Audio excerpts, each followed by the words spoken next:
যে স্বপ্ন দেখেছো এটা তোমার একার স্বপ্ন নয়, আর এটা স্বপ্ন নয়, এটা হলো বাস্তব। তামাম পৃথিবীর সমস্ত মানুষের জন্য এইটাই হলো বাস্তবতা। তোমার পেছনে যে বাঘ দৌড়াচ্ছিল এটা বাঘ নয়, এটা হচ্ছে হযরতে আজরাইল আলাইহিস সালাম। প্রত্যেকটি মানুষের পেছনে ঘুরছে, সময় এলেই তার জান কবজ হয়ে যাবে।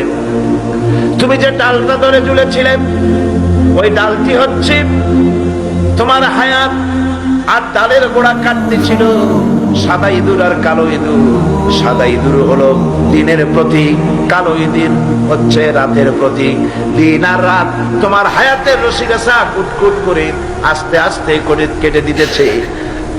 আর নিচে যে কুয়া ছিল সাপ হা করে আছে, এটা হলো তোমার কবর।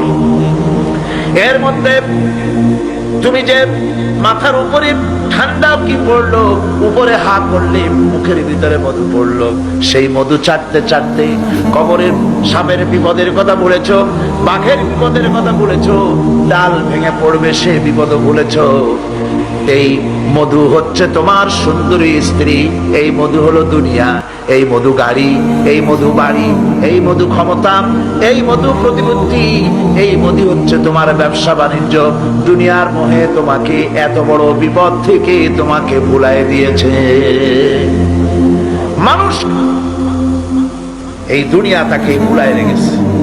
আল্লাহ পাক মানুষকে সতর্ক করে দিচ্ছে।